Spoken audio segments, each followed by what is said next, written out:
Good evening, and welcome back to the Muddy Creek Podcast. Don and I have Anita Collier with us tonight. Anita is an Alabama girl, true and true. Anita, she grew up running her little crazy butt in the woods and the swamps of Alabama, just having her a good time. That's where she felt at home. That's where she was happy at. Anita used to be afraid of monsters, but Anita now, and I hate to call them monsters, but that's just the term we use. But she now goes in search of them. In 1970 something, we'll let her tell you when. She had a Class A Bigfoot encounter while she was on a date, and it's very interesting. She told me about it the first time. I got a, it weren't funny, but I got a laugh out of it because she's just so blunt about what happened. Um, Anita also is involved in the Alabama Bigfoot Conference, and she'll be having one coming up here shortly. We're also going to let her speak about that. So, Anita, I know there's more that you can add to your introduction. How are you doing tonight? And tell us all about you.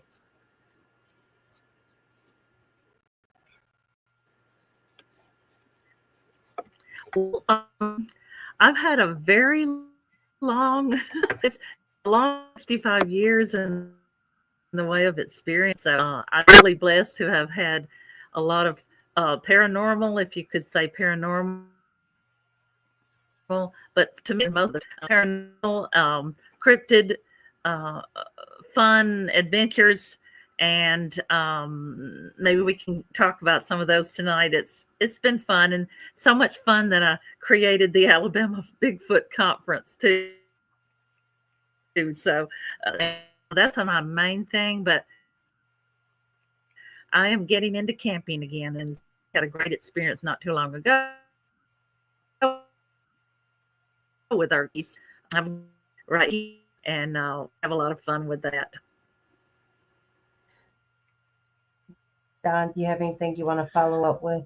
I just wondered, did you start Bigfoot research after your sighting?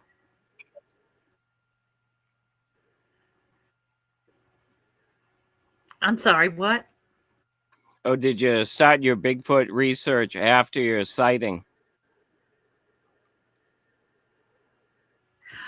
Well, it was a year after that. Um, I always thought after I saw that there, it was going to track me down 10 miles away where I lived and come and get me. So I was scared to death. Now I'm not as scared as I'm respectful, but it started about 4 or 5 years ago, actually. So I'm a late bloomer in the way of research. And uh, that's when I started basically. Uh, and now I'm connecting myself with people I can learn from, uh, and have good friends who really did it quite a bit and have been doing it for years, and I can learn. I'm becoming a sponge when it comes to cryptid research and things like that. It's just amazing to listen to them. I'm like this little girl at their feet listening to their stories. So, take us back to that night and who you were with and what was going on. Can you kind of set a stage Well, for us where you're at? And I know we yeah, have a little bit of a I delay, have y'all. So, a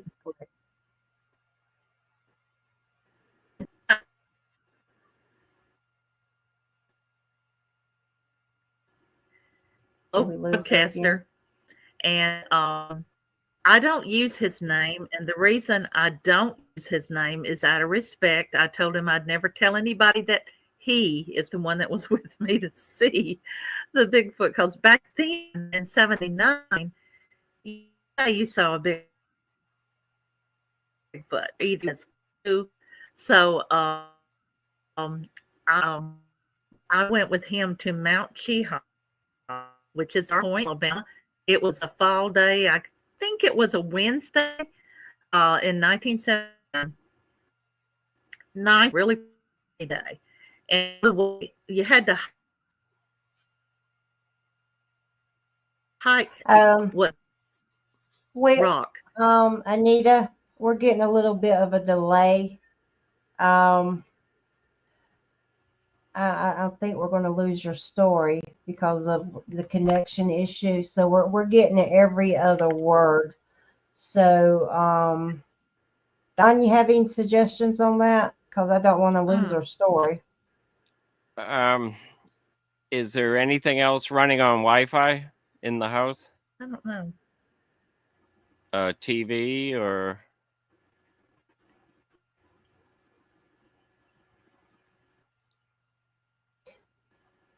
Okay. Try it again. We don't want to lose your story. Let me try.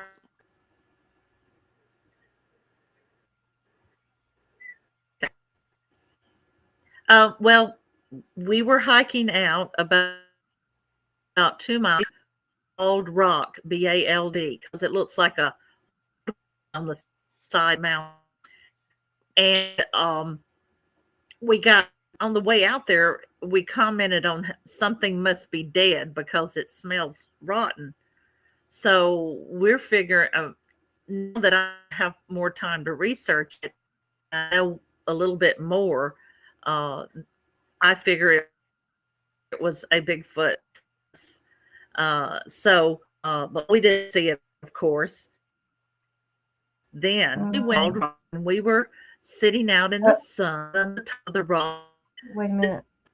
Are you feeling me? Yeah, I don't know. Maybe you could sign out and sign back on. Is there another area that of the house that might get a better reception? Because we're here to work with you, Mama. We just want the story to get out better.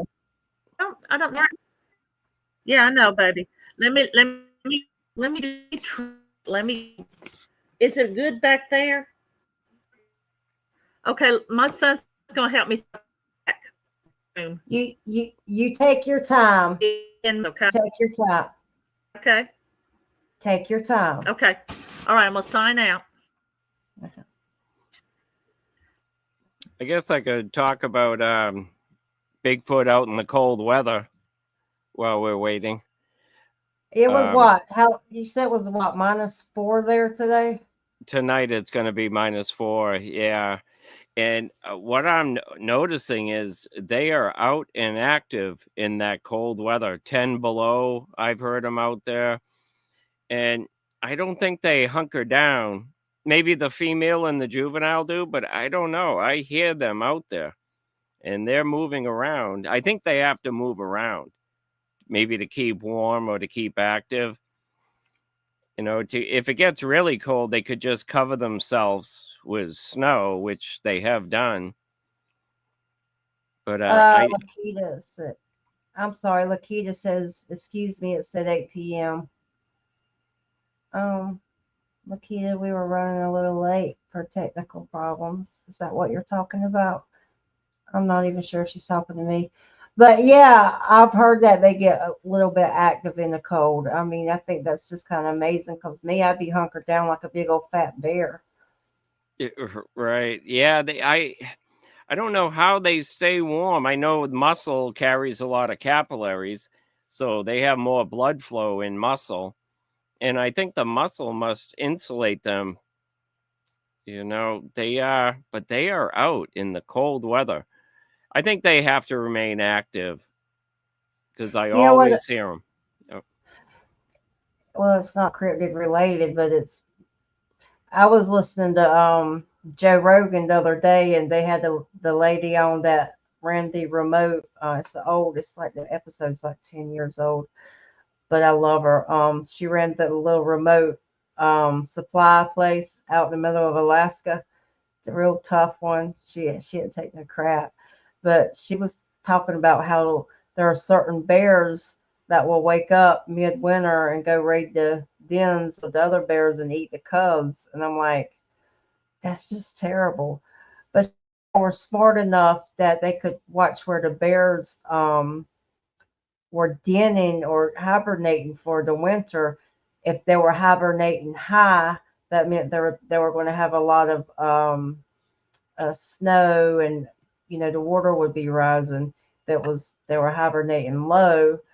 It would be semi decent winter, but it was just weird how the animals knew that. And I mean, I know there's whether you call Bigfoot an animal or human or not. I just thought that was pretty cool. There's a old wives' tale up here about the yellow jackets. Depending on where they build their nest, will tell you what you're going to get for snowfall that winter.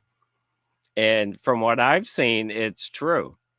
The yellow jackets will go high up in the air when we get snow, and they're right down at ground level when we don't get any snow. And I saw something about the Inuit people last night, how their diet of blubber and fat, it keeps them warm. Their bellies have to work harder, and it keeps them warmer, but they also get used to that cold. Well, that would. Oh, go ahead. Well, to me, they would have the perfect carnivore diet, which would be a fatty, meaty diet. That would be they say that's like the perfect diet. Let's see how Anita's doing. Okay. Hey, Anita, how you about ready? Okay. Yeah. Look at you, all pretty and everything.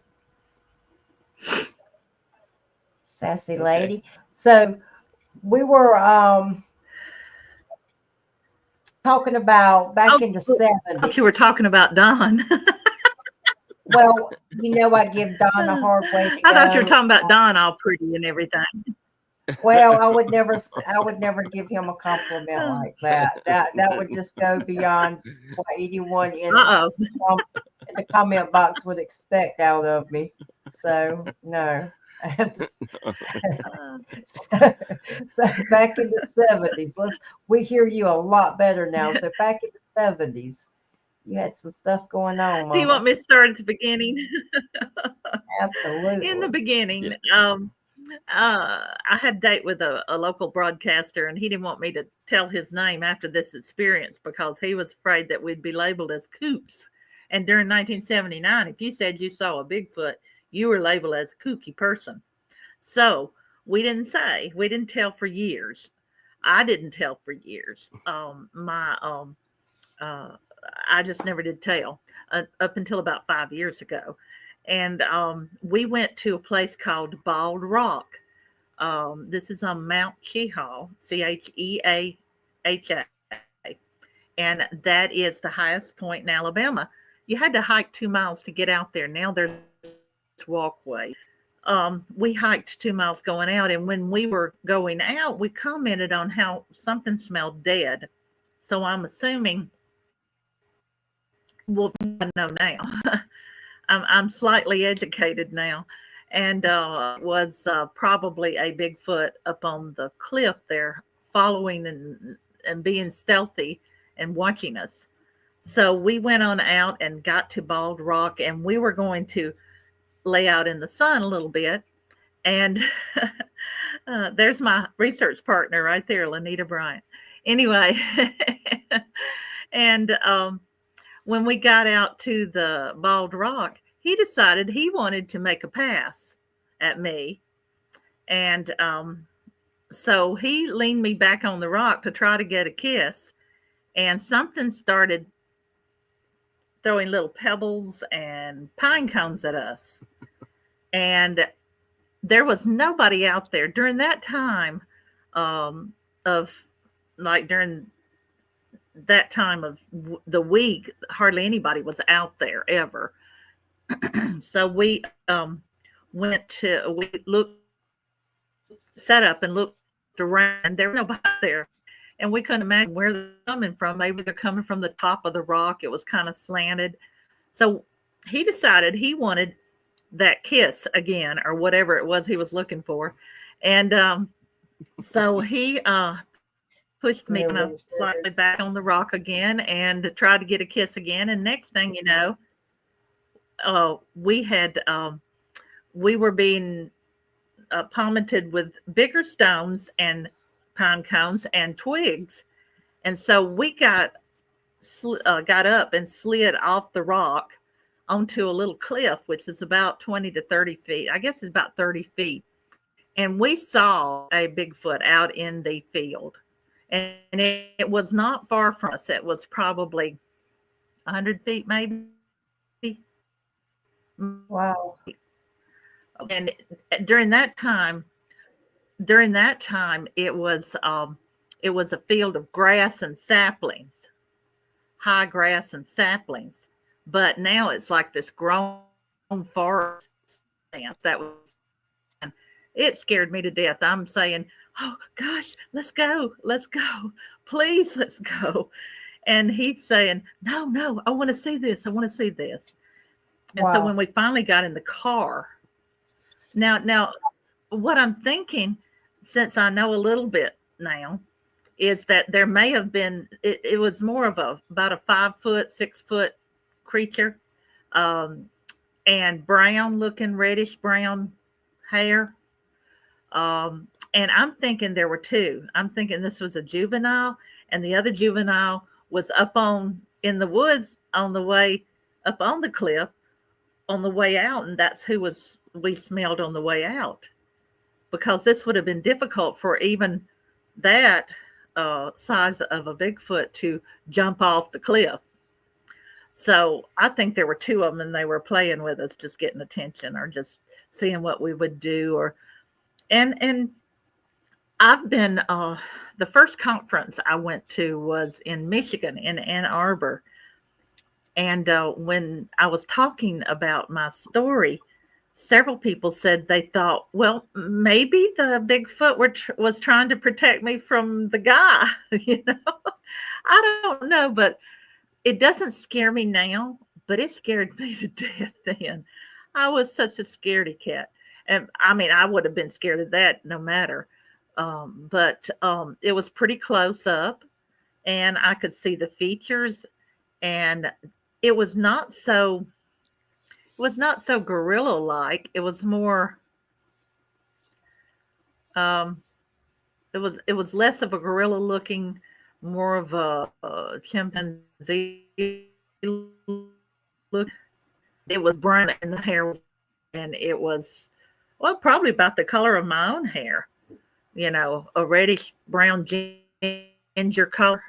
And so it was a fun day. Fun was had by all. But now, I got so interested in it. And after this man passed away, this friend of mine, and by the way, he never got his kiss or anything else. I was about to were say, too scared of that. I was about to say, it seemed like it was being a little pushy to get some of that sugar. Well, he was after, he never got it because Bigfoot stopped him. So thank you, Bigfoot, wherever you are. Now, when you said, but anyway, when you said it looked like a chimpanzee, did it have a muzzle? It was flatter face, but it was more Flat, okay. than it was a gorilla looking face. But it was flatter, and I've seen pictures when people show about 10 different pictures of what they think Bigfoot looks like. I will pick one out and I'll say that's more what it looked like, And so I've seen pictures, but I have seen, like, not too long ago, I saw my third one. We had a ladies' camp out and on Mount Cheaha with our Sasquatch sisters, and had a blast. There were only 4 ladies that went. One of the ladies brought her husband, and then David Eller came down from Nashville and was going to be our Bigfoot 101 educator, survivalist. And now I saw one. He put out a series of lights over behind us, behind the trees. They were all over us all weekend. Poor Anita, they tore the tent around her down. during the night. And I got zoned, got infrasound, and they had to tell me what happened. I mean, I was completely gone. Tell me what happened when they were through.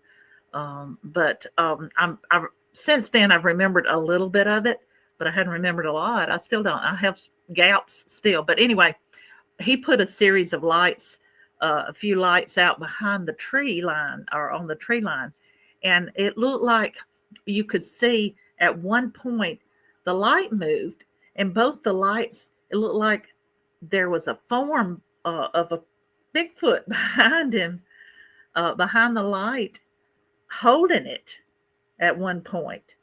And then I saw one look out, and before I could say, and when I said, "Oh gosh, look, there's one," it was gone. But it was amazing. We had activity all weekend. We were in the wilderness area, and This was Alabama. Yes, ma'am. I was so psyched. I was just like a little kid, you know.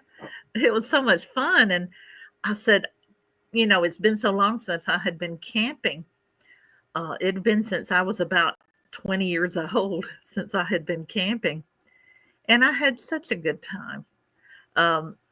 They said, this is what Lanita and David said. We were the last three. Everybody else had to leave. But after everybody else was gone, they said that I kept looking toward the woods. And when I said, "There's one out there," I just heard one of them say, "I'm hurt.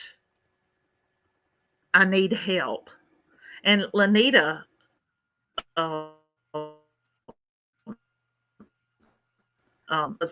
there. Remember, David wound up walking me and Lanita walking me to the car. And I kept saying, "But I need to go that way into the woods." And I don't remember that. I don't remember that at all. But David said that he told me, "You can't go that way. If they want to see you, they'll come to you." He was trying to keep me. I was going to the woods.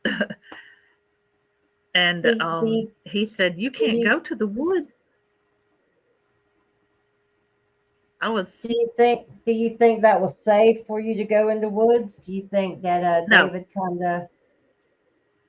David was my lifesaver that night, because if you hear that, you don't want to go into the woods after them, because you don't know what's going to happen, really.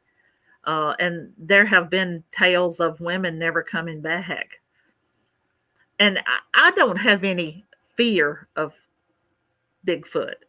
I respect them totally. I'm not afraid of them. So I was not afraid to go into the woods that night at all. And after a few minutes, I was not thinking about what I was doing, because they infrasounded me. And I've been infrasound twice.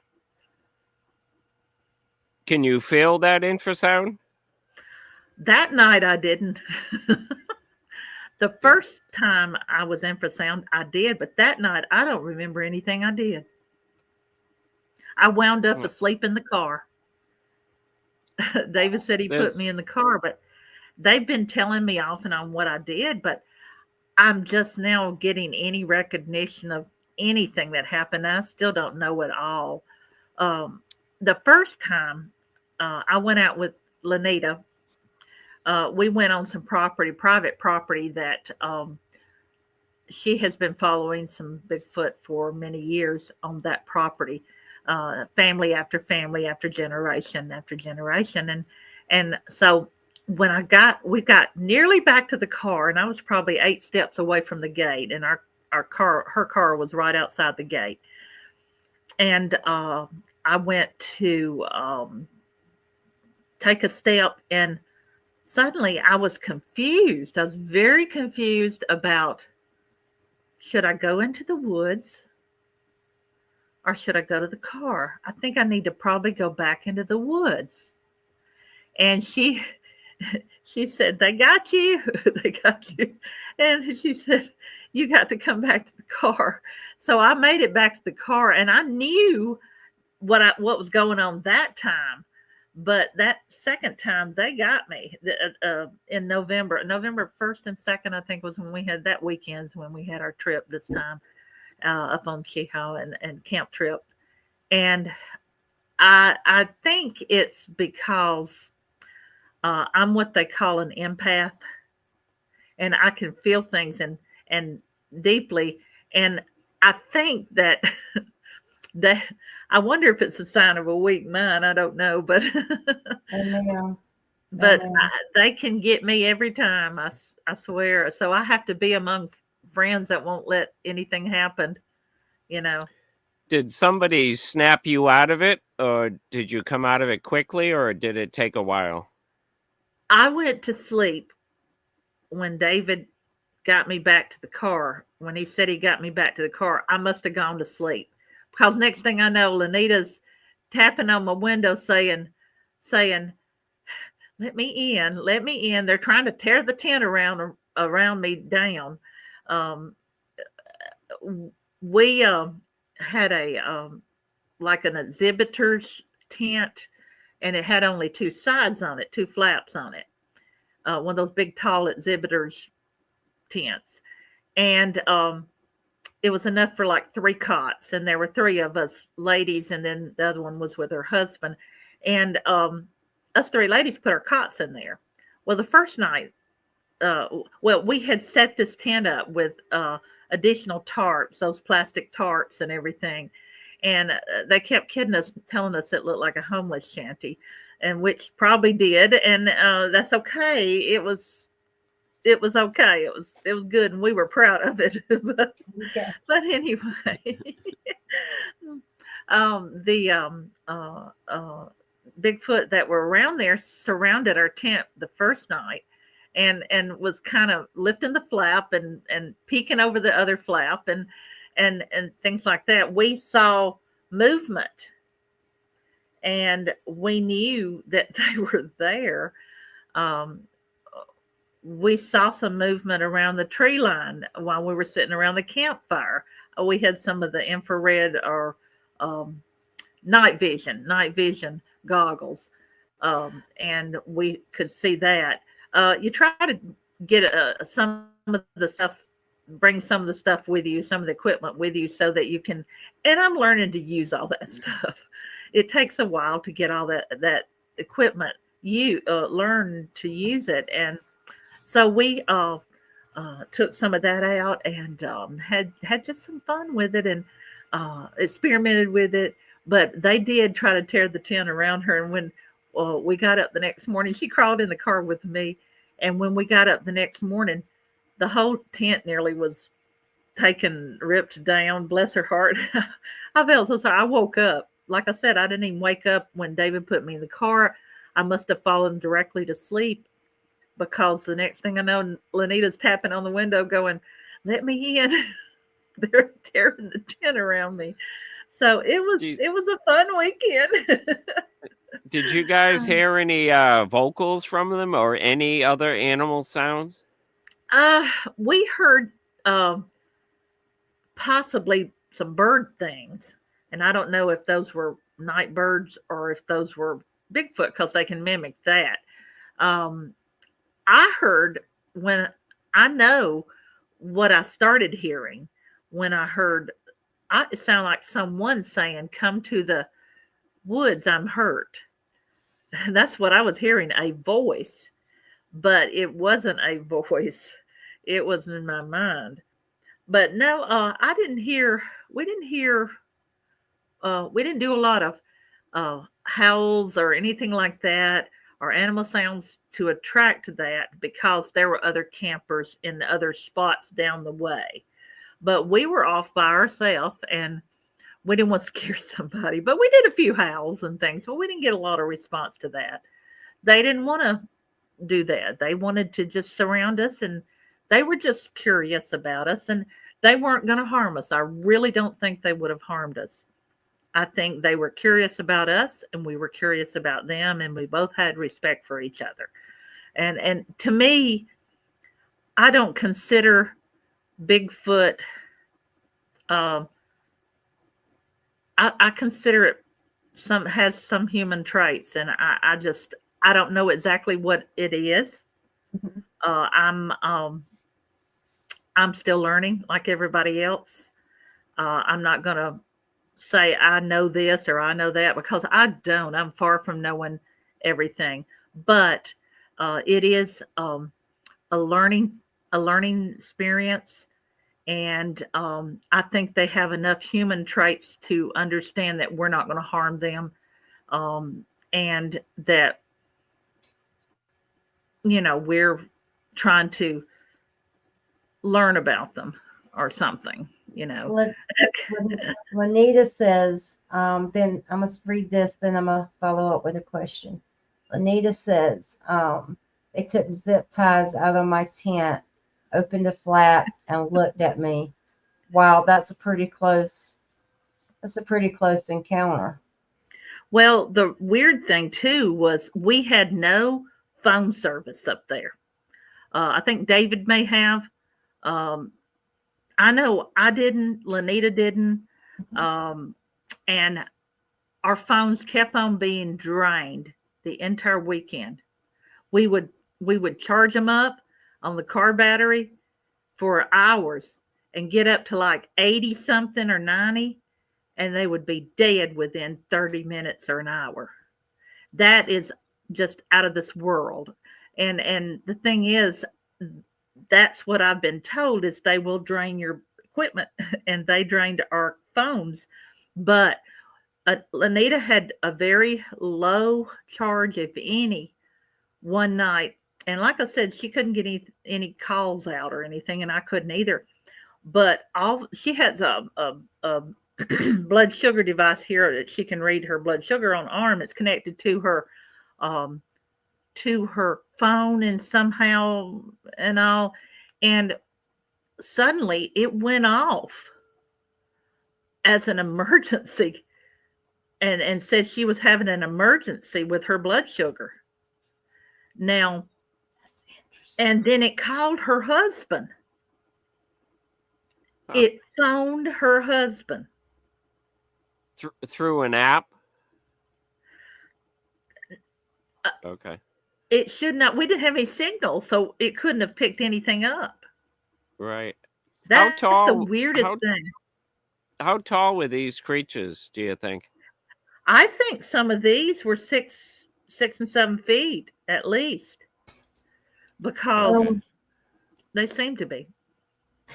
Well, let's get back to, you felt like it made her device go off. That's pretty interesting. I've never thought about that.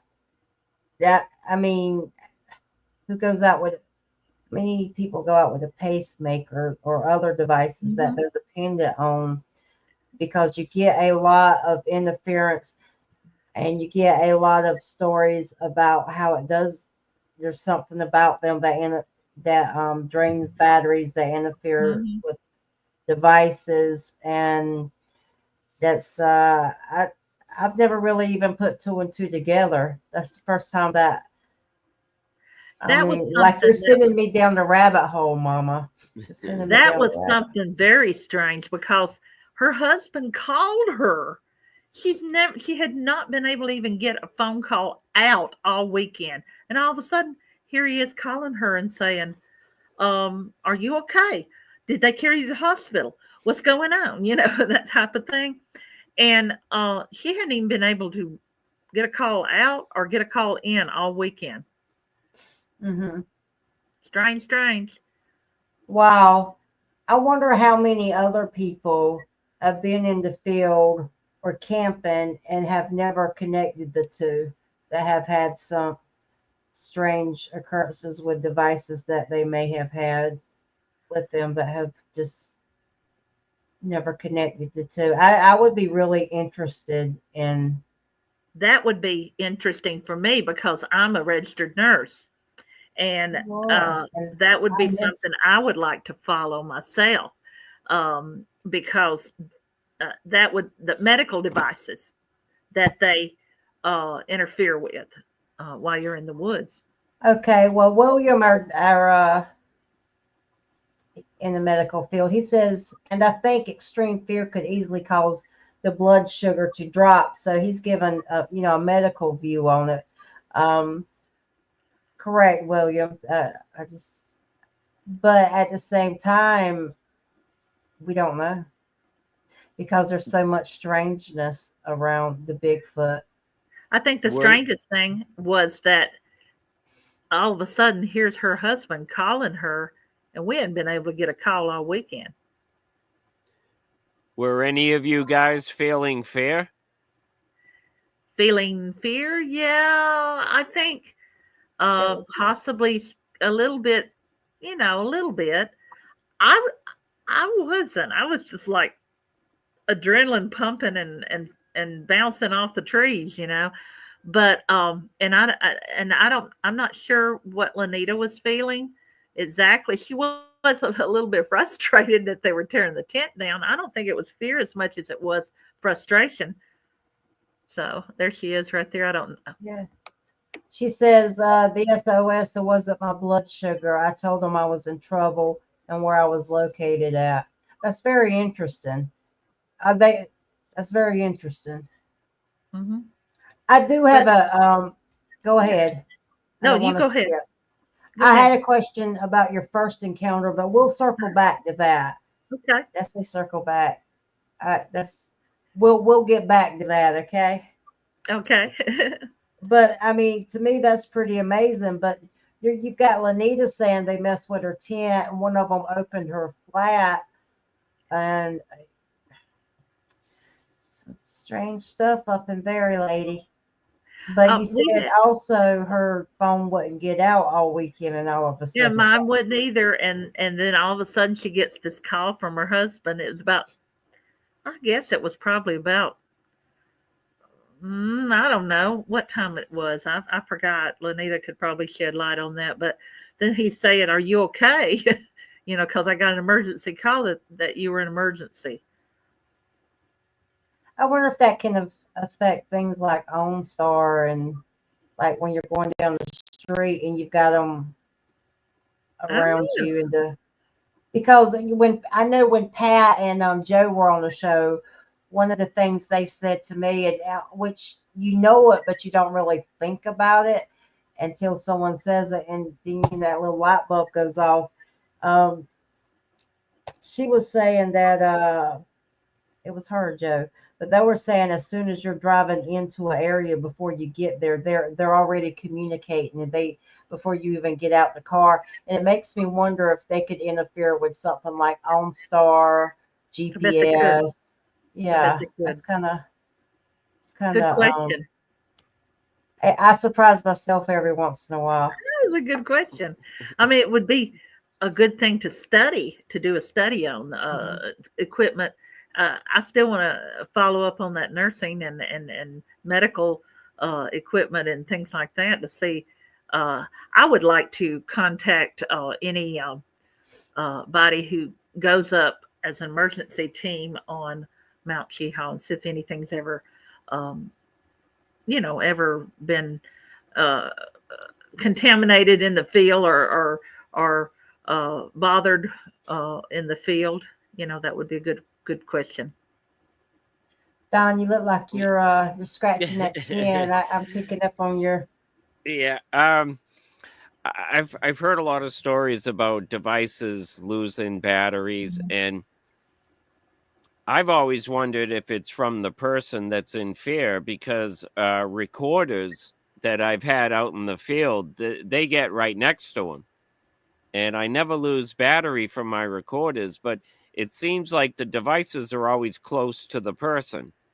Oh, okay. That's a good observation. Because we all have a field around us, and it must change with our moods. And I've always wondered about that. Excellent. Still not sure. Excellent. Yeah, still not sure. If you had do you use recorders at all, or? I was gonna use a recording device. I was just gonna try to pick up some stuff on my iPhone. And do you know, I couldn't, it drained so fast, I couldn't get anything. And I couldn't get pictures very much. And I would charge it up and it would drain again within an hour or two, so that's just crazy. Yeah, I wonder if you kept the phone away from you. Try that next time. Yeah, I think I will. Thank you. Yeah. William says, Don is correct. Humans have a electromagnetic field around them. Yeah, and it changes with your moods and emotions. So That'd be like your aura, wouldn't it? yeah. I would think. Mm-hmm. Mine's in the negative because I'm just a Debbie Downer.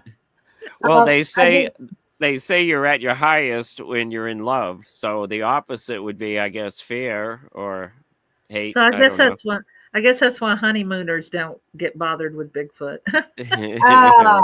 Right. Well, let's go back to that sugar incident, ma'am. Uh-oh. So, when you first smelled that foul smell, where you said it smelled like something, I think you said dead. I had bad memory. How long was it that you actually got to the rock and your little naughty friend was trying to get sugars from you? It was probably about halfway out.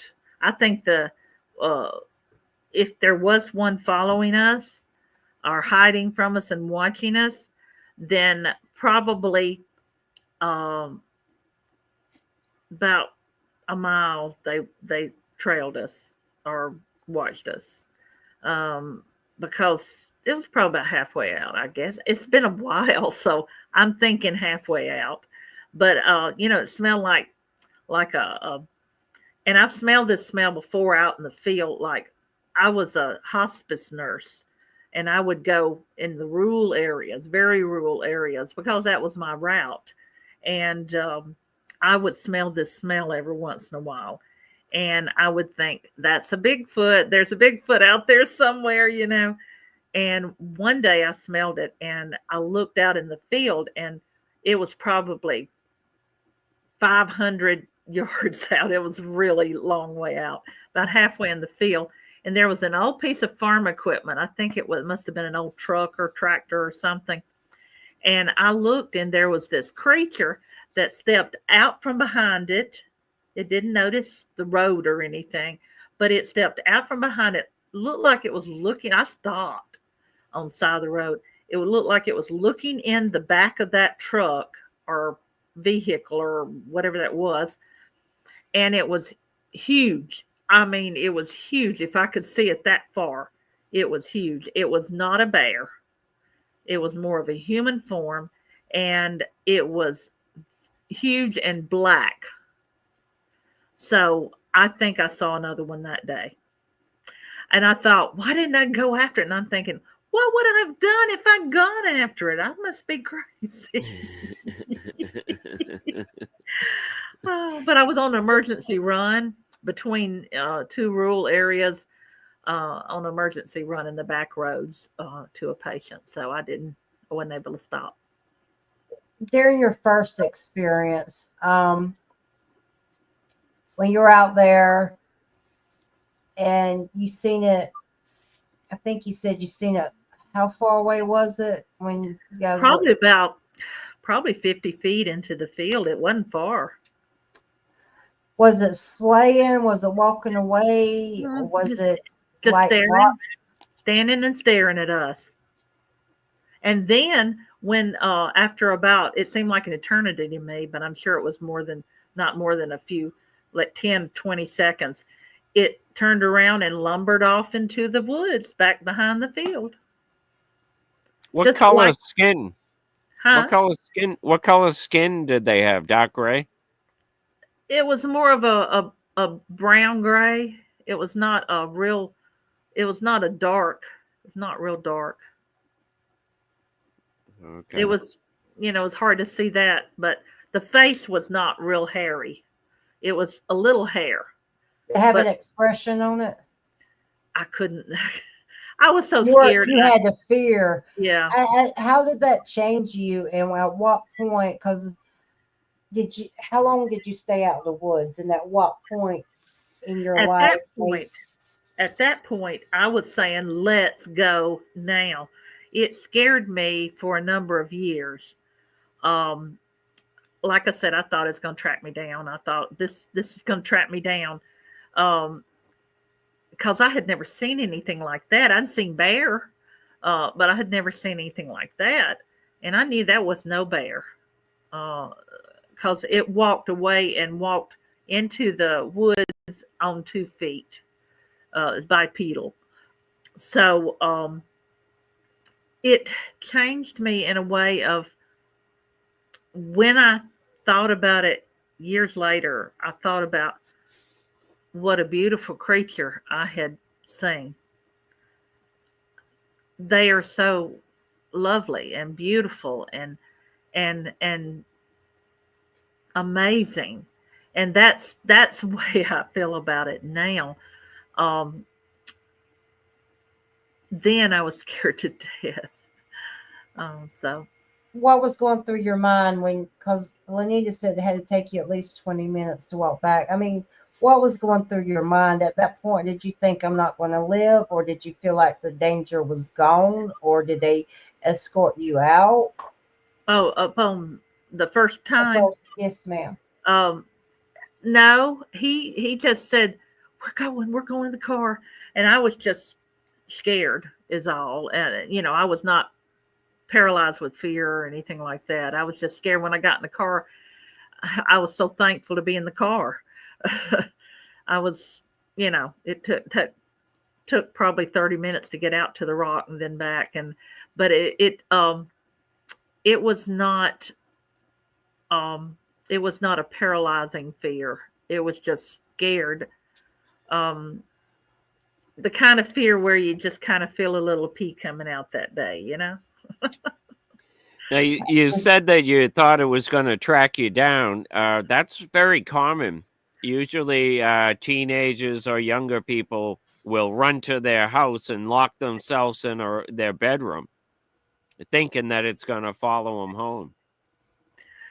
Well, it scared me enough to think that it could track me down. I didn't know anything about it, Right. And it scared me enough to think that it might track me down because I knew it was an animal, or I thought it was an animal, and I didn't know really what it was exactly, but and it could have tracked me. I mean, obviously, they like my mind, so I don't know. After that, I didn't go to the woods again after that until, oh gosh, it's been just recently. I just started back in the woods about 6-7 years ago. Did you go to the same area?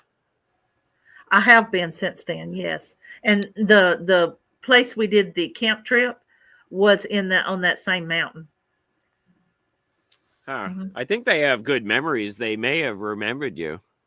They may have. It may have been a grown one that remembered me that was a juvenile at that time.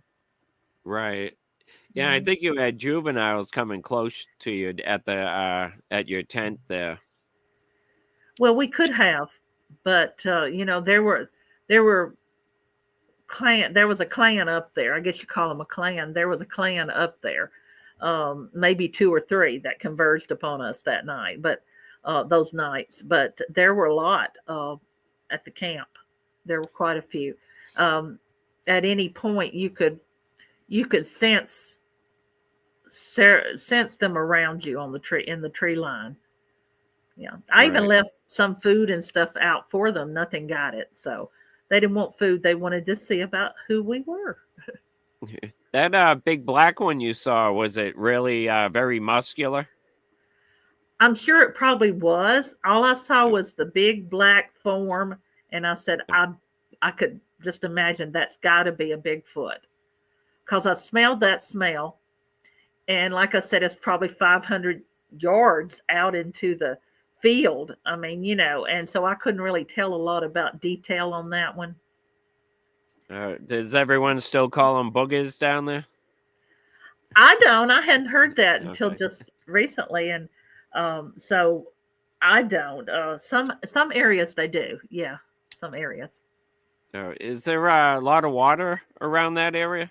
Oh yes, lots of lakes, um, lakes, streams, creeks, rivers. Yeah, there's a lot in Alabama. Right. Huh. Lot of wilderness areas too, and I'm hoping that they'll stay that way. Now, what do you think?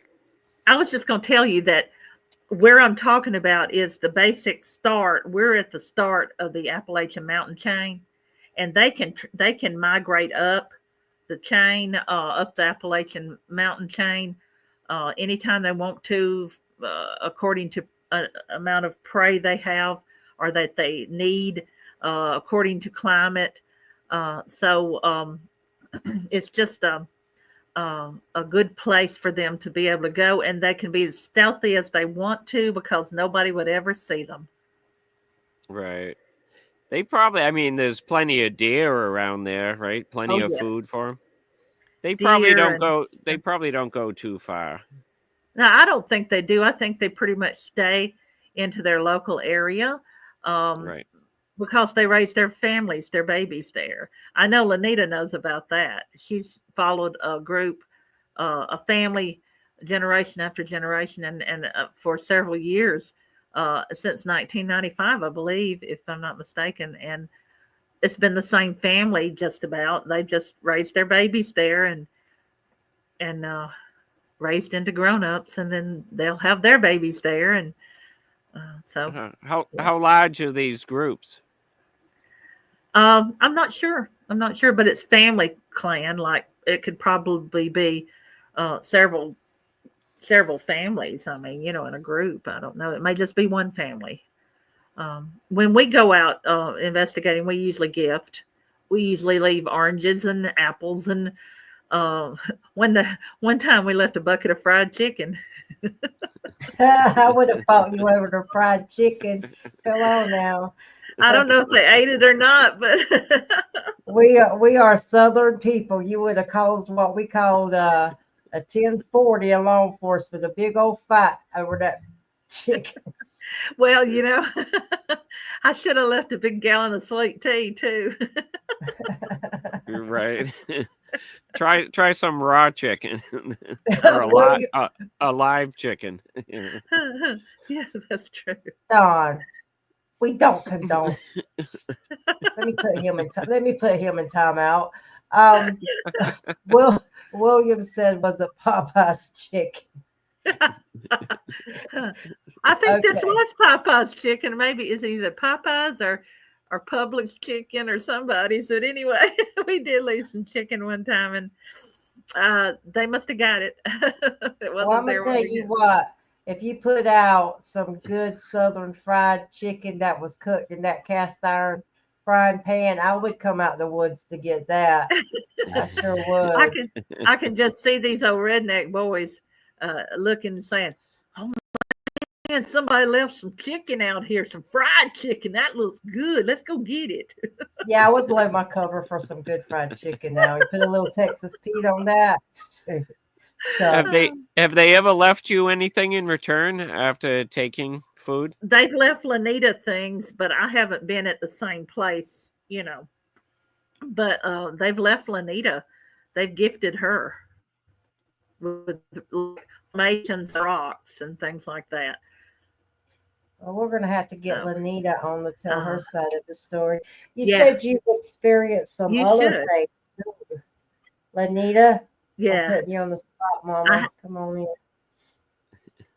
I have to tell you about I'm trying to write a book of all my experiences, and it's just hard getting everything together and try to get those stories down on paper, but it shouldn't be, because I was a journalist for 14, 15 years, so I don't know, radio journalist, and it shouldn't be so hard for me, but it gets hard. So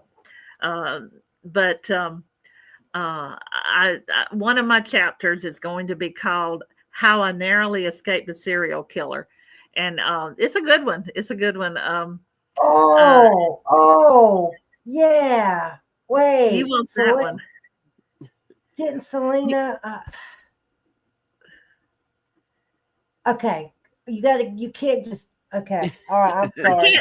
I can't tease you and just stop right there. I know. Right. I was in my it was in the early 70s. I can't find the article. There was 2 articles that came, there were 2 or 3 articles that came out in our local paper, and I can't find them to save my life, but eventually I will. But our neighbors, I was raised in the old South where neighbors, you just say, hey man, can I go down to your barn and see if there's any old lumber? Oh yeah, go on down there. You know, that's what neighbors did. And so that's what happened. One day, I was at school, but mom told the neighbor, said, yeah, go on and see if you know, and in a few minutes, she saw the neighbor as a little old man walk past the house up to his house and got his son and brought him down there. And in a little bit, his son came up to the door and knocked on the door and said, Miss Hughes, can you call the sheriff? We found a dead woman down there in your barn. Oh, And it was not directly in our barn, but it was in a little shed next to our barn. And when the sheriff got there, definitely it was a dead woman. It was about in the February, maybe January, February. So it was cold. And the woman was gagged, and she was naked, and she had her hands and feet tied like a hog. Oh, geez. I know. And we were like the center of attention. Everybody came, that we were the main road, which was a little country road anyway. And everybody came by and gawked at our barn. Oh, was that barn that they found a dead woman in? You know, we were like our 15 minutes of fame, I guess, or something. wow. But yeah, but when this guy kept coming by every day, he came by, and he'd ask my dad after work, he'd say, oh, what the police know about that dead woman? They found anybody? They found any more clues? Anything going on about that? You know, and he'd talk to him about it. And if he wasn't in the yard, if my dad wasn't home yet, he would stop me in the yard and ask me, is there anything going on with that? And about a week's passed, and they finally found out when the article came out and the guy's picture came out in the paper, it was him. He had he has injected himself into the investigation. Typical. So that he could find out if the police were nearing him, were finding out about him, were had any clues about him, and how close they were in catching him. And I got to thinking about that one day, and I said, we found out because Dad and I discussed it when the paper came out. That's that guy. That's that guy that killed that woman. They've caught him, and that's the one that used to stop every day. And I got to thinking about that when I started gathering up and started writing down the stories that I needed, that things that had happened, and I wanted to put in my book. And I said, oh my gosh. I said, you know, and I got weak in the knees, and I thought, I got to sit down, because he could have pushed me into the car and hit me on the head, pushed me in the car, and I could have been his 3rd or 4th victim with however many he had killed. I think he had killed 3 women already, but he raped and killed them and just threw them wherever. But I could have been that other victim. And I'm thinking, oh gosh. And so I sat down that day, and it took me a minute to have the strength to get back up, but just weak in the knees there. But that's my story about how I narrowly escaped the serial killer. Actually did. So who knows what's going to happen to you. But I did not know when I started this Bigfoot adventure that my granddad had given me a legacy of Bigfoot. He was raised on Mount Cheaha, on the opposite side of Mount Cheaha, and was raised with his family there. And he was a boy, him and his They had 6 brothers and sisters. I think 7. One had passed. But they would, the older kids would go to work, and he and his twin brother and baby sister would go out and play during the day out in the woods. That's what they had to do. That's what you did when you were kids. Oh, the good old days. They would go out, and he would talk about, to us kids, he'd tell stories about the hairy man. And we had no idea at that time what he was talking about, but he was a good storyteller. But he'd talk about how they had seen the hairy men when they were kids, and that they would see him down the trail looking at them, and they would see him at night. He would come out if they decided to stay out at night a little too long after Mama called him in. He would go and scare them back into their yard and to the house. And they'd go running because the hairy man come out and scare them. So he would talk about the hairy man, seeing the hairy man. And then one day when the day I came back and sat down with my mom talking about the conference in Michigan, which I said was the first conference I've been to, they said, Mom stopped me and she said, wait a minute. Do you remember the stories that your papa used to tell you about the man?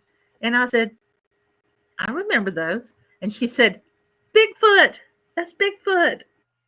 And I said, of course it was. And so I had a family legacy of Bigfoot. Amazing.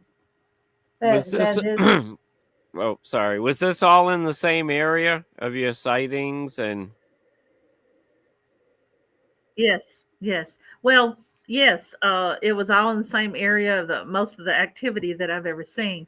And it's all along that Appalachian Mountain chain of mountains and the Talladega National Forest. That's the same areas that we had been seeing all this.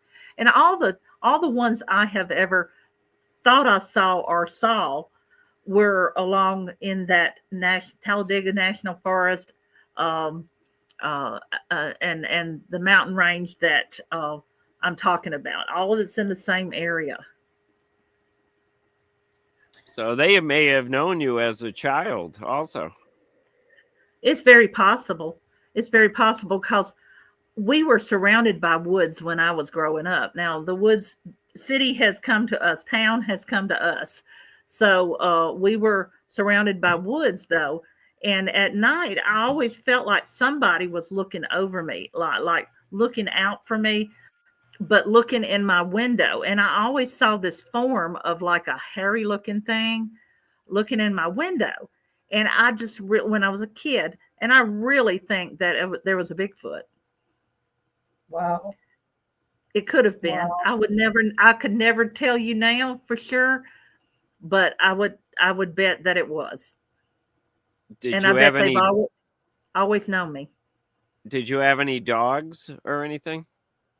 Or any animals? We always had dogs, and they always barked at night because Daddy raised hunting dogs, and they always beagles and hound dogs and all. And they always barked at night. You never keep a hound dog and a beagle quiet.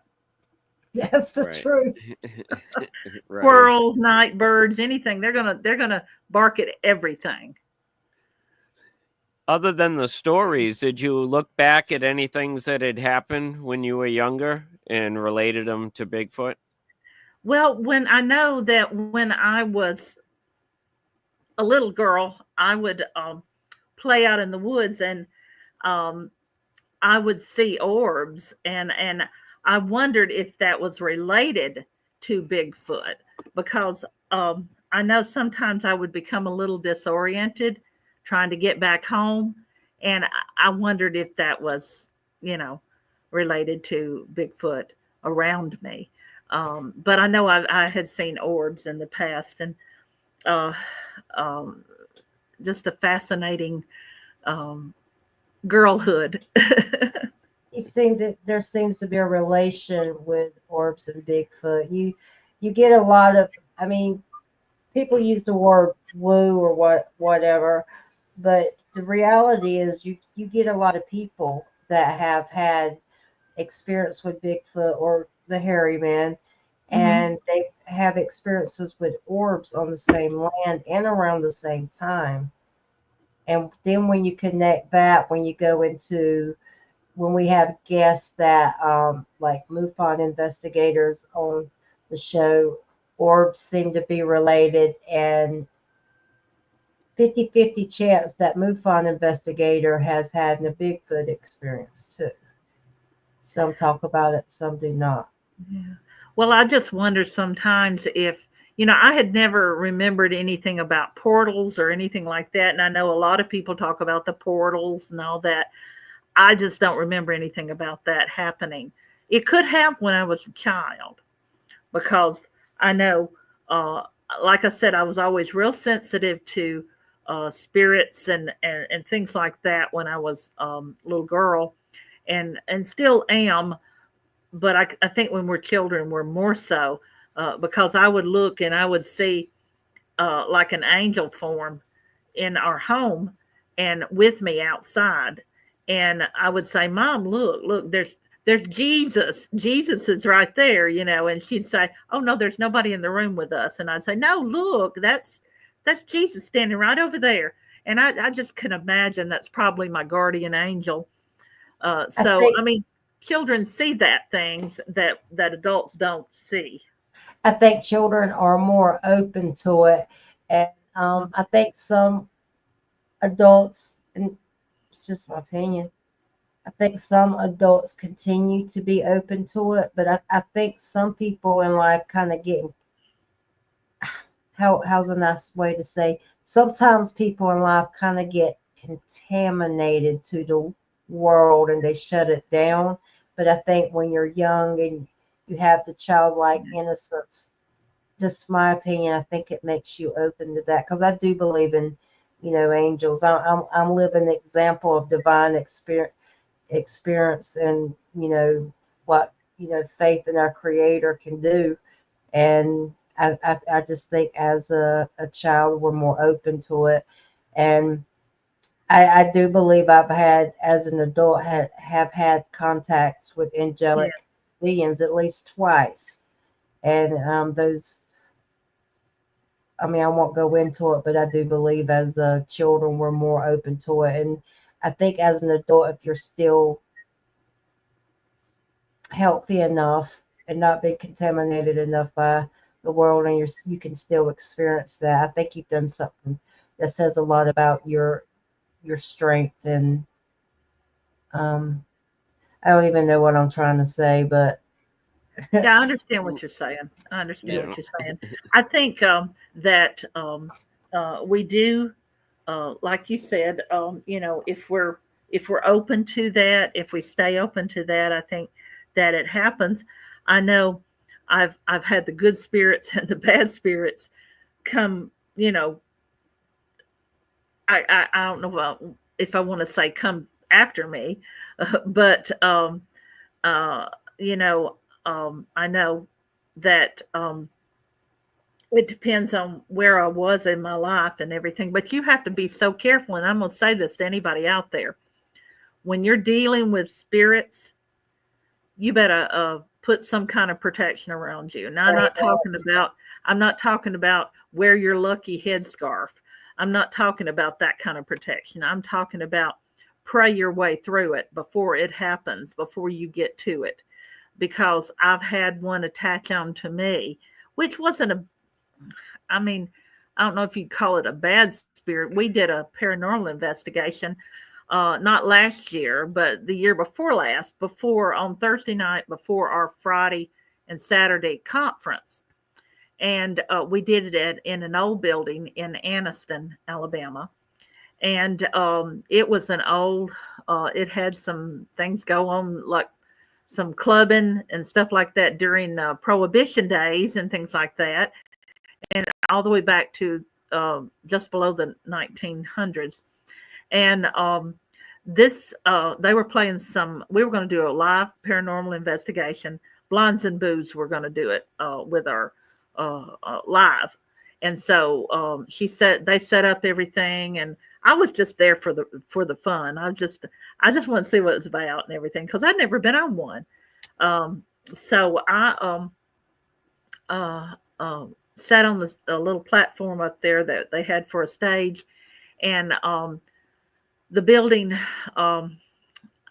the owners were there, real nice guys, and they started playing some really period music. I don't know if it was 20s, prohibition type music, and like you were in a nightclub or something, just kind of ballroom type music. And all of a sudden I felt something with their hand go down my arm. A real gentle touch. Now I'm going to see if I can show you a little bit. It just went down my arm, and then it moved around behind me and went down the other arm, like some man was gently touching my arm, trying to be seductive.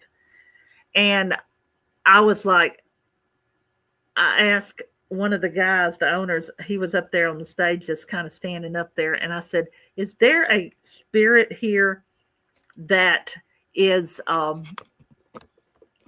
really in tune and likes the ladies? And he said, oh yeah.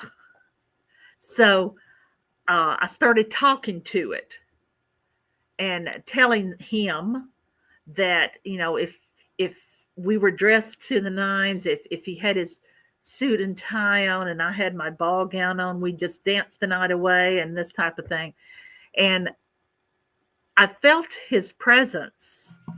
But then when I went over to the table where Kristen was fixing to go live, all of a sudden when they dimmed the lights and Kristen went live, I felt this sharp, is like a lady's sharp fingernail bore into my back. Oh. And I said, ow, like that. And she said, what? I said, I felt like a sharp fingernail bore in my back, just really straight in my back. She said, uh-oh, you done made somebody mad. And I said, what did I do? She said, what were you doing over there? And I told her I was talking to this spirit and telling him we danced the night away and all this stuff. She said, you got somebody jealous. But when I got back to the hotel room that night, I had blood blisters pinched all the way up both arms. I kept feeling little pinches. And when I got back, there were blood blisters all over my arms. And I bet you money that somebody, but the one that latched on to me was the guy. And I kept feeling this, I don't even know if I could describe it, but it was a moody presence, real moody, downcast, moody presence over the house. I'm staying with my mom some, and over that house. And I kept and then all of a sudden I said, did you come home with me? And whoever this was made his presence known as, you could feel, yeah, I'm here. And so I started saying, you can't stay here. This is not where you belong. And I started saying, in the name of Jesus Christ, you cannot stay here. This is our home. You need to go somewhere else, probably back where you were, because that's where you are now. And this is not your home. You can't stay with me. And they left. And within the next day, it was light and sunny, and just, you could feel that presence gone. But you have to protect yourself, because they will latch on to you. You have to. And I believe, I was listening in church one Sunday and talking about familial curses. And I'm thinking that maybe this is why familial curses have happened a lot of times, because someone was dabbling in something they shouldn't have been, and something latched onto them, and all through their family, it has come up, all through the family. And that may be why some familial curses have happened. So maybe to break those curses, you might need to send that spirit away. So it was just a real wild thought that came in my head, and the information that pastor was giving us was worthy of, you know, some study there. So anyway, a long way around. Yes, I've had some strange paranormal experiences, but for anybody out there, please protect yourself. Don't just go and do something. Oh, this looks like it's going to be fun. You better know what you're doing. And you know, I don't share this a lot at all. I'll be going on Woodwalkers. We haven't set a date yet, and it may come up. I don't know.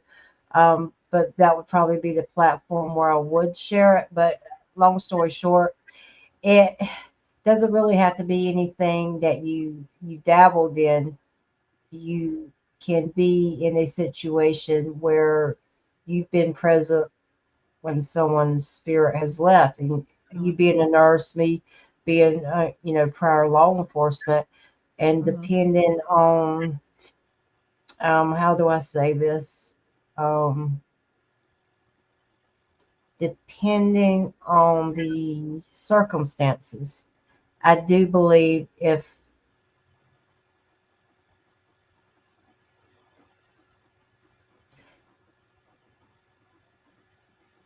when the soul or spirit leaves, if they blame you, or if they, I think sometimes even in death, people can hold a grudge.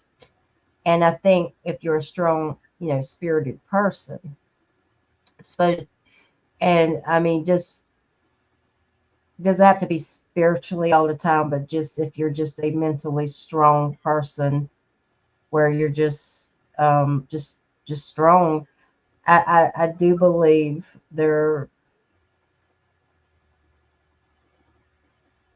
sometimes those demonic dead people will wait for you that one moment in your life when you're weak, and they'll come for you.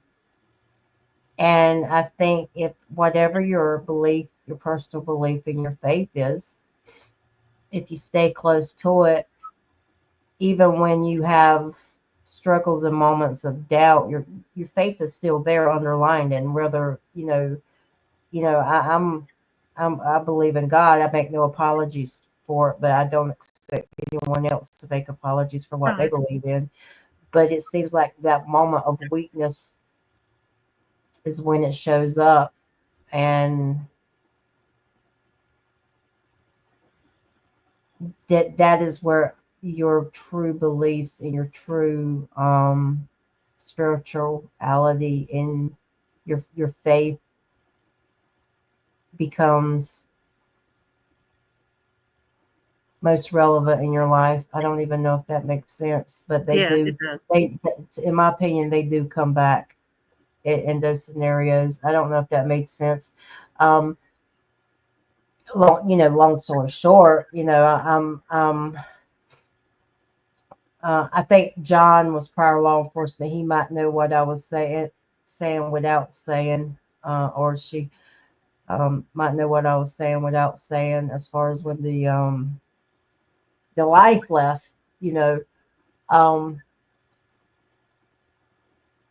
years later, you're coming out of a 4-month coma. You're laying there. And I mean, I still have anger problems. Any of my friends know that, but they love me. And they kind of tolerate it and put up with it. And this isn't about me, but you hit on it so much. And it's important.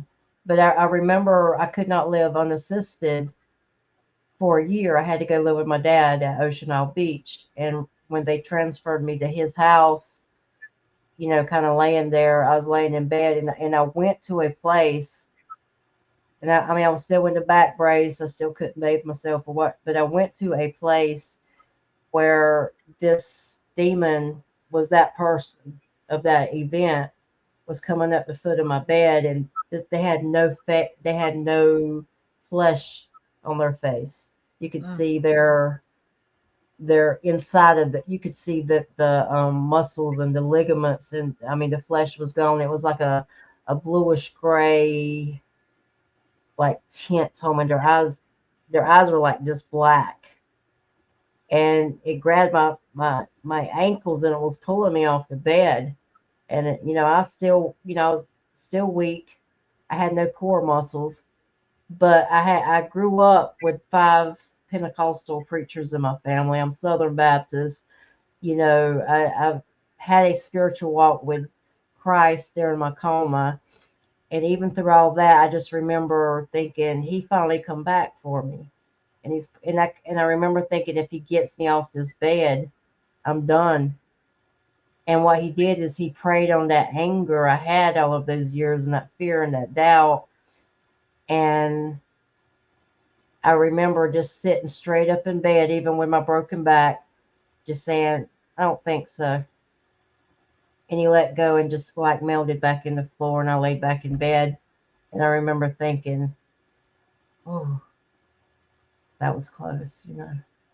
So Yeah. that's just, I agree with you. They attach to you and they follow you. Yeah, you just have to be careful. Don't do this in jest and in fun. You've gotta go with people who know what they're doing, or read and learn yourself. But don't just. It's just like we were when we were teenagers. We'd go out. Oh, let's go do this. Don't do that. Yeah. Yeah. So, but yeah, I think, I don't know. I think there's a fine line, but saying experiences out loud and having them, I think it really takes, a strong person, to, put it out there.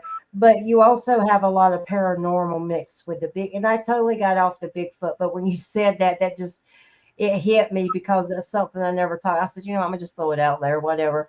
And I apologize for making it about me No, and it's good. turning it away from you. But there seems to be a lot of the paranormal with the Bigfoot.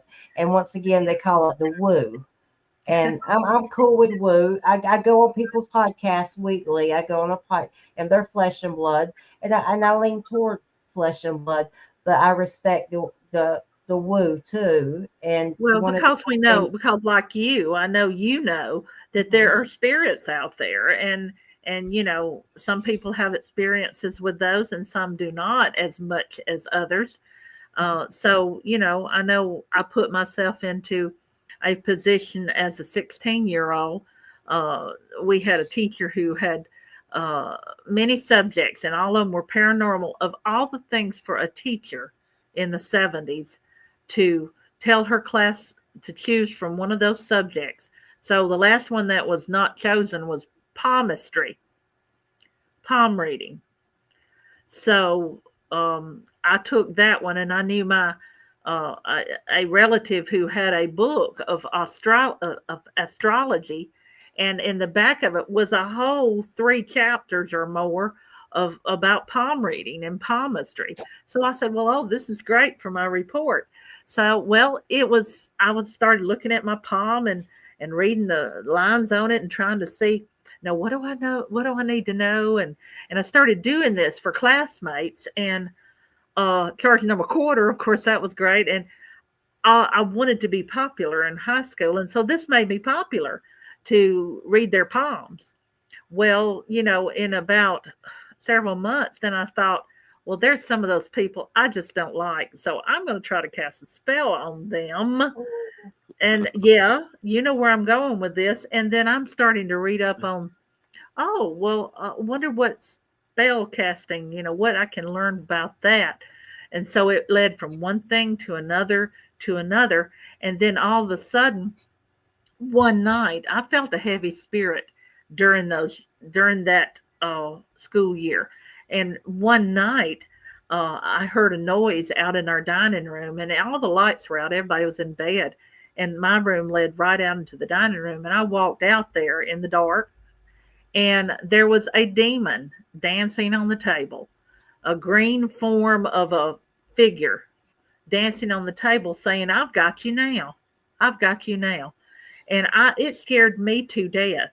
I ran back in my room. Of course, what do? You go and you put the covers over your head. So I ran back in there and prayed and started praying and trying to get that out of that house. And so, you know, you don't know what's attaching to you when you do things. So I don't do that anymore. I try to learn so I can teach people. What about in the woods? Do you ever get any real? I don't feel that as, like I said, I just now really started getting back out. When I was a little girl, I didn't feel that. I felt safe. But and now the other weekend when we went out, I felt safe. I'm not getting any bad vibes at all. I was like this hyped up person, you know.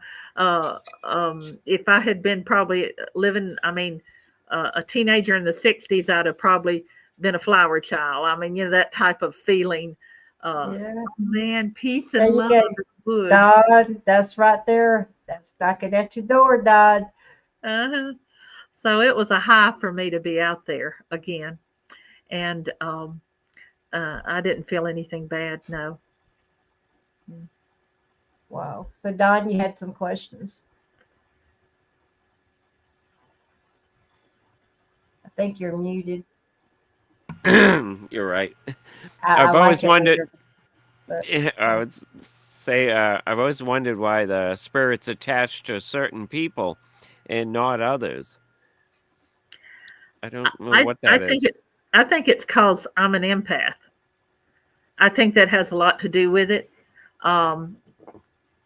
Because that type of a personality or person who is like that, I think they attach to a little easier. That's what I told them the other weekend. The crew that I was with in the mountains the other weekend, I said, "Am I just a weak mind or what? You know, have I got a weak mind? Is that why?" You know, but they said no. It's mainly one reason is because I'm an empath, and I think that's probably a lot to do with it. And a lot of people invite. I don't invite. They just, I just feel them, Right. but I don't invite them. Oh, okay. you're also in a field where you probably have um, compassion fatigue. Yes. And that's why that Bigfoot contacted me. Somehow they knew I was that compassionate person. Um, Probably knew I was a nurse somehow, a medical person, you know, whatever. And and knew they could ploy me or pull me out to the woods and say, I'm hurt. I'm hurt. I need your help. Do you think when working in a hospice environment, because let's face it, that's mentally you have to stay strong, but do you think working in a hospice environment, dealing with compassion fatigue, do you think your encounters in your experience are an escape for you to get away from certain things that you have to face and deal with, comforting the families, getting them prepared? It could be some. When I was doing the hospice, I hadn't been doing that for about a year now because I had to come off the road due to um, the way it affected my joints, driving 150 miles a day. Wow. Yeah, sometimes 150. And I had to come off the road. But when I was doing that, I had to compartmentalize my brain and put while I was trying to care for these people, like in the middle of someone dying or something. It was the fact that I had to stay strong and focused, but I could still feel and be that compassionate person. But over here in this compartment over here of my brain, I was grieving for them. Um, so that was a really, because you become close to your patients in hospice. You see them 3 days a week, most of the time, 2 to 3 days a week, and you become very close to the caregivers and the patient. So that was in fact, one of my patients was was my Bigfoot buddy who used to go out on the front porch, and he saw my phone that had a Bigfoot on the back of it. And he said, "Oh, you like Bigfoot? Let me tell you, I used to go on the porch and with my oxygen at night, and I'd sit in the swing and listen to them call to each other listen to the Bigfoot call to each other down by the creek, which wasn't very far away." And he said they'll come up to the house and hit the side of the house and stuff like that. He said it's the most beautiful sound when they call to each other, and when they whistle. Oh, it's just beautiful. So he was, these people out in the rural areas were the ones that got me started on thinking their stories need to be told. That's why I started a Bigfoot conference in Alabama, is because their stories need to be told. But yes, getting back to the hospice, yeah, you have to compartmentalize, but yeah, they feel your compassion. The Bigfoot, I think, and creatures like that, cryptid creatures, will feel your compassion.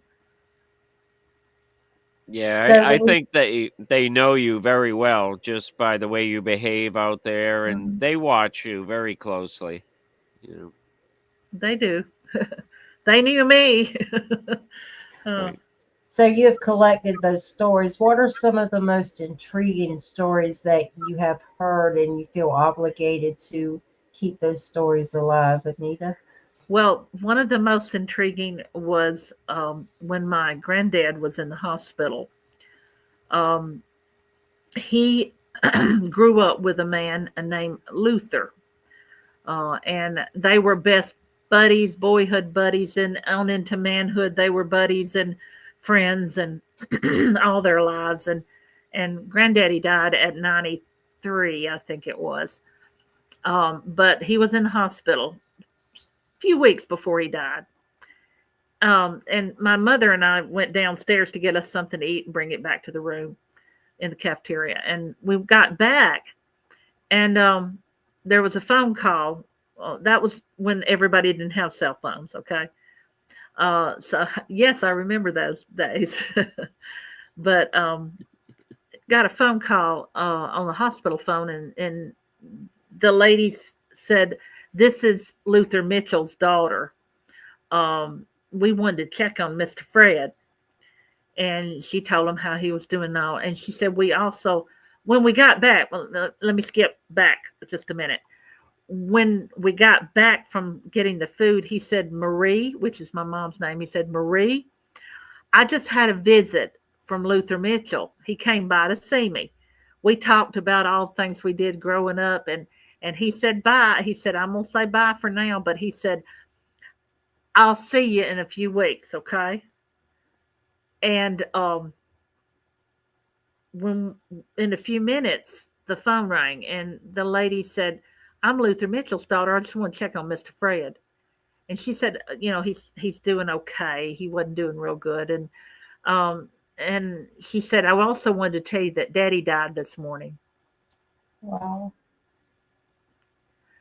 That is one of the most amazing stories to me that I remember that happened. My granddad was my hero in a lot of ways, and I just loved him. He was my precious human. But he said, he had told us how they had discussed, and that in a couple of weeks he'd see him later. In about 2 weeks, he died. Granddaddy did. So something happened. He had a visitation with Luther that day. And that man had died that morning. So that's the most amazing story. Wow. It still touches me so deeply within. It's just amazing. Yeah. My family not these days we don't do it, but with my grandparents and great grandparents, you would always keep the body in the house where they passed for 3 days. And it was a chance to say goodbye to them. And someone would always see something, would always see him walking up the stairs, or my mom saw her dad walk up the stairs and walk into her bedroom. And she went into the bedroom. He wasn't in there, but Wow. yeah, there's something about, just the way that, that we're Italian on that side. And that's something that they always had done. Just keep the body in the house for 3 days. And then after 3 days, they say, it's no more chance to say goodbye to them. They're gone. They did that. They did that in the South too, a long time ago. And the thing is, you'd always have somebody that would sit up with the body all night. So, I know my husband passed in 2005 with cancer. Our son was 4, so I basically raised him myself. But when he passed, I know for several years I would hear him call me in the house. So things happen, and I guess I was so in tune with him that and close to him that I guess that happened. So I would just hear him call and I'd answer him. Of course, he would be gone. I mean, never saw him. I guess we're talking about Bigfoot and the paranormal.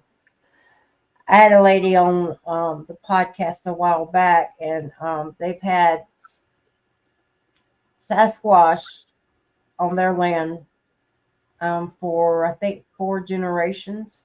So when her father was growing up, they watched the father grow up, and as the father got older in life, when he became sick, his daughter brought him back to the land. By this time, she built a house on it for him to, be with the family during the last periods. And what she discovered was, she calls them the Watchers. They would come up to a tree beside her house and look through the window and watch her father. It was almost like the Sasquatch were saying goodbye to a lifelong friend. And she really believes that those were the same ones that literally grew up with her father. And her family calls them the Watchers, but I thought that was a pretty incredible story. Probably so. I don't doubt that a bit. I've heard stories similar to that they would watch over, and who knows, like you said, Don, that the Bigfoot I saw on Mount Cheaha, probably if it's the same generation and friend or family, then they may have been watching over me as a child, and then watched me grow up and followed me and then saw me on the mountain. Who knows, that might not be the same clan, because they had to move somewhere when city came and tore down a lot of our woods. That's probably why they were throwing rocks at you there, or pine cones, trying to get that guy away from you. Maybe. Have you ever heard that? Have you ever heard that song, No Sugar Tonight? Right. Yeah. He never got no sugar tonight. No sugar tonight. Did you guys ever hear the story about the grandfather that passed and the grandchildren took over his house, and he would always put out dried fish on top of a shed for the Bigfoot to come and take, and the grandkids never believed him. And the grandfather passed, and they took over the grandfather's house, and the granddaughter had a dream one night of the Bigfoot was sick inside of their house, like laying on the couch. And when they got up, she said the dream seemed so real to her that her and her brother continued putting the fish up on the shed.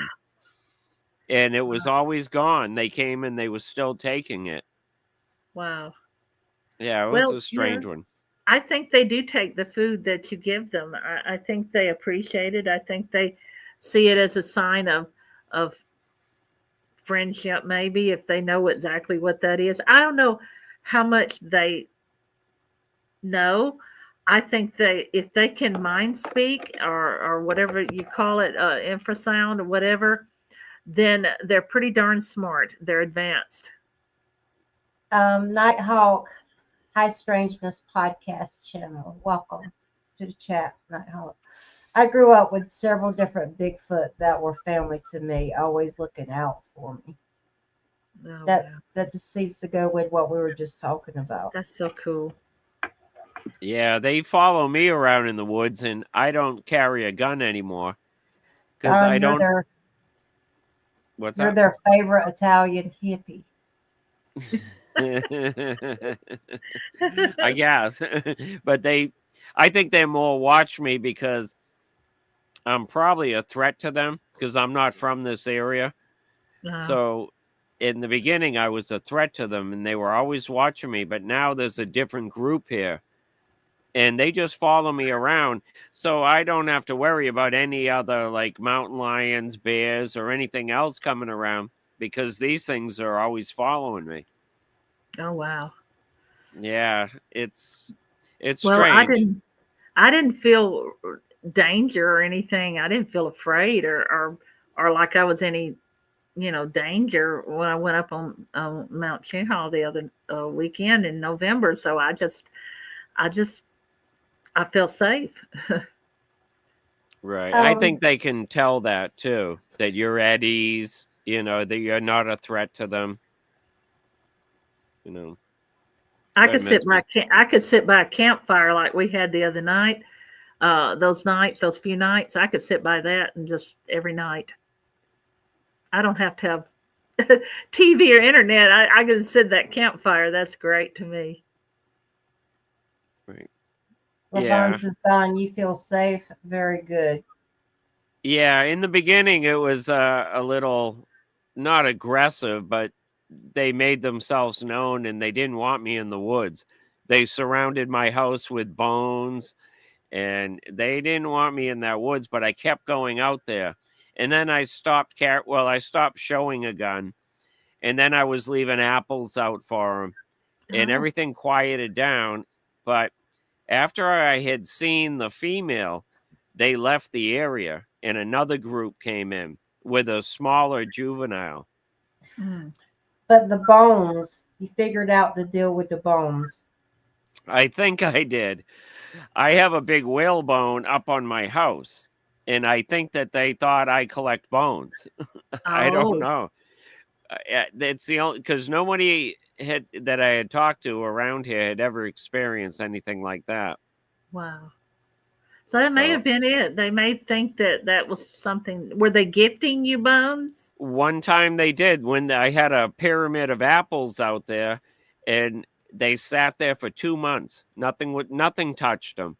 And then one day they were all gone, and they left me a ball of raspberry leaves and a deer bone that they had chewed on. Oh, wow. Yeah. How wonderful. It's interesting. That original group was more interactive than the group that's here now. The group that's here now doesn't take apples, but they follow me around. The little juvenile will try to sneak up on me, and with the adults watching. And if I walk towards the juvenile, they let themselves known. They let me know that they're there. Nighthawk Strangeness podcast channel says, I was given a gift for completing a vision quest ceremony for an alpha friend of mine. It's pretty cool. Do you guys have any? Go ahead. No, I was going to say they usually gift stuff from the forest. Birch bark I've heard of. Go ahead, B. I have a tale of a snake skin being left I believe it was left. It was the same spot. I got something on video, same spot we had. At, long story short, there was a snake skin there when I come back through, but I believe. And the thing is, I didn't pick it up, and that was the day my activity ended. Because last I had activity there. Yeah. We had a woman in New York. Her and her husband lived at a farmhouse they were renting, and they heard strange sounds and stuff in the woods, but they did not believe in Bigfoot. Well, they were constantly arguing and fighting, and the guy finally left, and the woman was living there alone.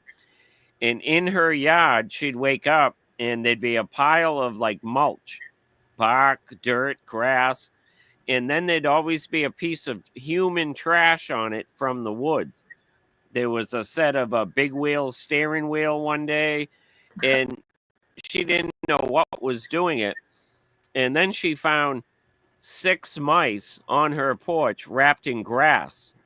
They were all individually wrapped, and she didn't know what to make of that. So she was we think the creature was courting her. It was leaving her gifts. It was hanging around, and she told her family because she had been talking to people, and someone said you may have a Bigfoot there, and she didn't believe in it. And she told her family about it, and her sister pulled up to the house one night to pick her up. She was in the shower. A Bigfoot was in the window, the bathroom window, watching her as the sister pulled up, and the sister grabbed her and took her, and she never returned. And we were on our way out there to do an investigation on the area, and we never got there because she left. Wow. I now I've heard a story.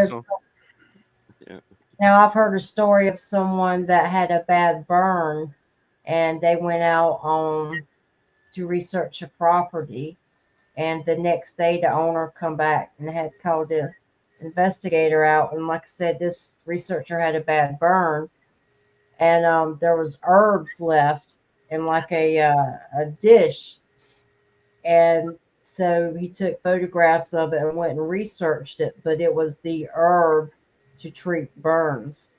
Wow. Yeah, that was pretty interesting.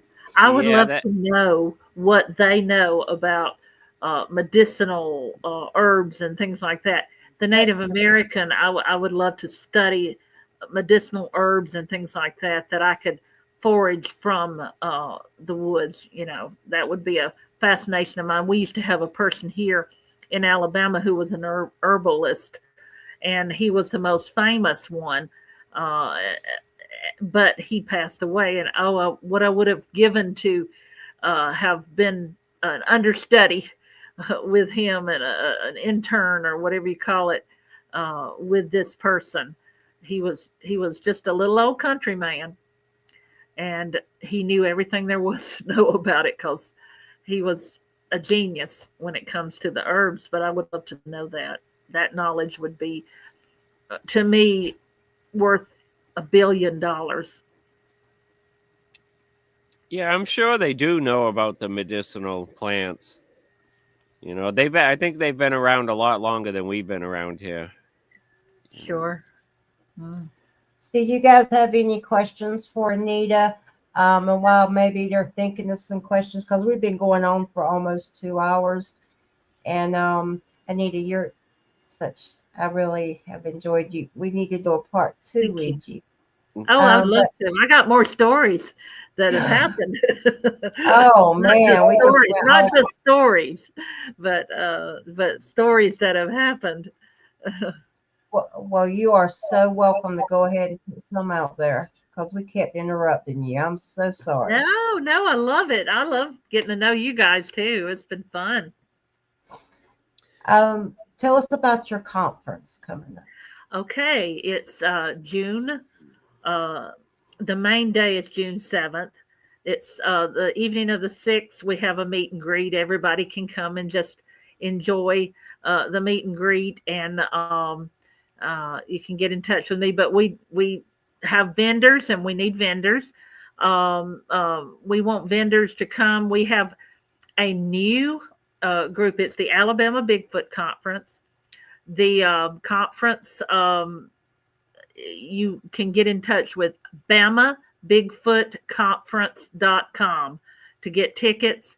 We're trying to keep the cost low. I've been doing this for 4 years, and I've paid for it every year. It's getting hard. It's getting hard because I don't know what's going to happen from here on out, because I'm about to retire from nursing after 32 years. And I don't know. It's going to be a limited income. So, yes, pay me. I'll come and speak. The income. But I love my conference. I think it's we've had great speakers. We've had Adam Davies. We've had Cliff Barrickman. We've had Charlie Raymond. We've had a lot of good speakers. This year we've got some great speakers. We've got M.K. Davis. We have a new guy, Ryan Edwards. He's one of our new upcoming young blood in the Bigfoot encrypted research group. It's good to have good people like this young man coming up, and know that you're going to leave it in good hands one day. And it's young men like this one that will help that. Melissa Adair from Atlanta. She's been to our conference before, but I'm loving having her back. We've got plans in the future, maybe having almost an all-female conference. That'll be fun. I don't know if you guys, we probably attract a lot of guys to that conference, but bring your wives with you, please. But because she don't be giving out no sugars. No, we ain't giving out no sugars, right. Baby. We might start a sugar booth. Anyway, we'll have a sugar vendor. Anyway, right. But this year, I'm actually going to try my hand at speaking. I'm not a public speaker, but it's going to be fun, and I'm just a storyteller. But we are on the 6th and 7th of June. 7th will be a full day, but this year we have the cooperation of Jacksonville State University to help us with our program. They are allowing us to come into their building, and they're really excited about having us there. So it's kind of with the support and cooperation of Jacksonville State University this time. And that I am very excited about. So who knows what we have in the future. We do have something every year. We have a silent auction. And this silent auction, we get speakers and people who are in the cryptid and all the cryptozoology field to send us prizes. I mean, good, nice prizes that we can use to auction off to pay for 2 scholarships. We're raising money to do scholarships to Jacksonville State University in a STEM program, some kind of STEM student, like any kind of STEM program. And they have gotten recently a law enforcement forensics program, which I'm hoping that maybe one of these forensic students might be one of our future researchers too. So, because you have to know what you're doing when you're gathering evidence.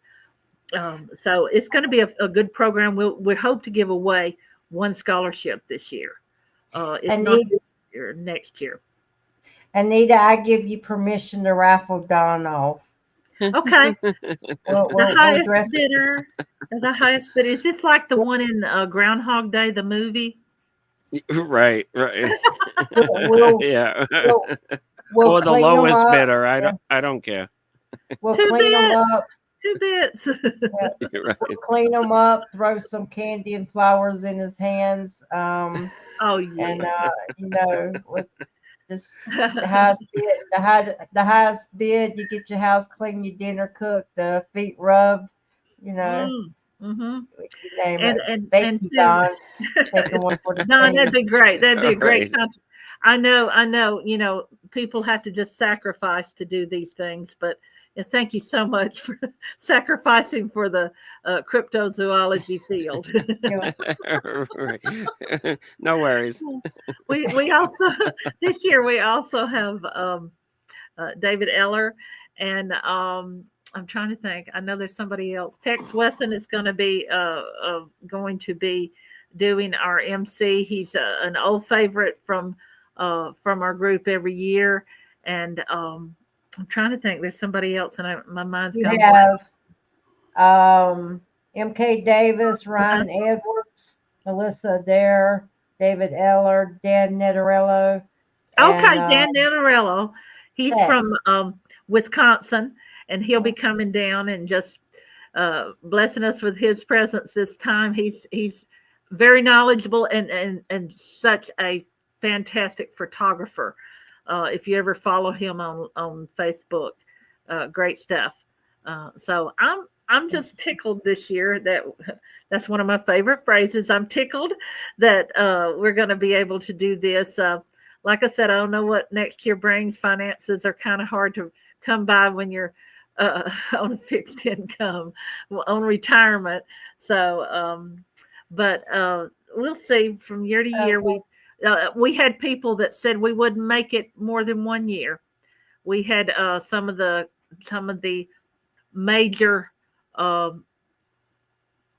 TV celebrities in this field that said we wouldn't make it more than a year. Oh, and girl, they put their pants on the same way you do. I know it. Out the water. I know it. What is it? My grandma used to say they pee the same way I do. So, right. So, hey, I just say it like it is, y'all. Y'all just find that out about me. But I'm country as they come, you know. I was country before that was cool, you know. So anyway, we're gonna have, and we always have a great fun. We always have the most fun afterward when we get together after the conference, and everybody goes out and hangs out, and it's just fun. So we always go find a place and have dinner together and stuff like that. So it's going to be a lot of fun, and I'm looking forward to it. And children, I think it's 6 and under get in free. 6 to 12, it's like $20 or $25, and then the adult is $35, and it's pretty good. We came down, but you know, we would love to hear from anybody that wants to do vendor, because we would love to see a variety of vendors, because the vendors are open to the public, and if you want to go into the conference, you have to buy a ticket. I tell you what, Anita, when I get my t-shirt line and some other stuff for the Muddy Creek podcast, I might have to go out there. I do want to say, if you really want to meet some people in your area and some people that are just good people, look up Night Owl, Woodwalkers Night Owl. They'll be on in about 30 minutes. Jump in there. I don't know, they might even throw you a link down there, and y'all could just finish conversation. But these are all people in your area, good people also. And I remember telling you, I told you about Woodwalkers, Cedar Creek, Farmstead, Cedar Creek Bottoms, Farmstead. If you guys can throw those links out if you're in there. These are all people in your area. If you can, jump into the Woodwalkers Night Owl. Just, I guess, go on YouTube and look it up, or I can find the link and send it to you. You can connect with all of those people. Woodwalkers, Mark and Rebecca, Old Line Cryptid, great people. Selena, I've already gave you her number. I think Mark and Rebecca came to the conference last year, but I can't place them. I think I can, and I hope they'll come this year. I hope they will. Mark and Rebecca Green. Greg says Misty's supposed to post the show any minute now. If you have a problem looking for it, contact me on my text, because when I close off, I'm going to go lay down. But contact me on my text, and I'll make sure you get the link. Please go in there. You will love them. These are all people in your area. Okay. Also, Doline cryptids. You've got Selena's information. We talked about that today. Mhm. And so you guys, when you get out of here, jump back up on. Let me put it back up here. Woodwalkers Night Owl. That they are a trip. I don't know if I'll be able to jump on because I've really been sick, but I'm gonna try to jump on because they come in and support me, and I love them. I really. Greg and Misty are some of the most wonderful people, and you know they have Spencer. You will love them, and these are all people in your area. Well, anybody is welcome to contact me. It's on our website, the Bama Bigfoot Conference.com area, and it has my name and email on that. You're welcome to contact there. I would love to hear from you.